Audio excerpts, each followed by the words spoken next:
അങ്ങനെ ജനനായകൻ കണ്ടിട്ട് first day തന്നെ നമ്മൾ ബുക്ക് ചെയ്തു കേട്ടോ. ഭയങ്കര എക്സൈറ്റ്മെൻറ്റ് തന്നെയായിരുന്നു. അണ്ണൻ്റെ ലാസ്റ്റ് മൂവിയും കൂടിയാണ്. നമ്മൾ ചെന്നപ്പോഴത്തേക്കും കുറേ പേര് പോകുന്നുണ്ടായിരുന്നു അവരുടെ ഷോ കഴിഞ്ഞിട്ട്. ഒടുക്കത്തെ തിരക്കെന്ന് വെച്ചാൽ ഭയങ്കര തിരക്കായിരുന്നു കേട്ടോ. അങ്ങനെ നമ്മളാണെങ്കിൽ വാഷ്റൂമിൽ പോയി വന്നപ്പോഴത്തേക്കും ഫസ്റ്റ് സീൻ കഴിഞ്ഞു എന്ന് തോന്നുന്നു. ഇത് നമ്മുടെ അണ്ണൻ്റെ എൻട്രിയിലുള്ള കാർച്ചയും കുക്കലൊക്കെ കേട്ടോ ഈ കാണുന്നത്. നമ്മൾ വിട്ടുകൊടുക്കുമോ? നമ്മളും. പിന്നെ നമുക്കതിലെ വില്ലന്മാരൊക്കെ എനിക്ക് പേഴ്സണലി ഇഷ്ടപ്പെട്ടതുകൊണ്ട് അവരുടെ എടുത്തു വെച്ചു. പിന്നെ മമിത ബൈജുവിൻ്റെ എൻട്രി ഒക്കെ ആയിരുന്നു കേട്ടോ.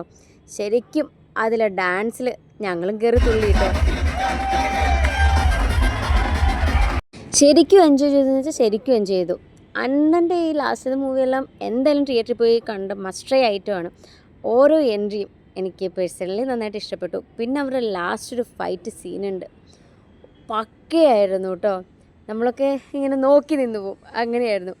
പിന്നെ ലാസ്റ്റ് ആയപ്പോഴത്തേക്കും അണ്ണൻ്റെ ഓരോ എന്താ പറയുക, നമുക്ക് ഈ മൂവി കഴിയുന്നുണ്ടല്ലോ എന്നുള്ളൊരു വിഷമം കൂടി ഉണ്ടായിരുന്നു. പിന്നെ ലാസ്റ്റത്തെ ഡയലോഗ് അതും കൂടി ഉണ്ടായിരുന്നു.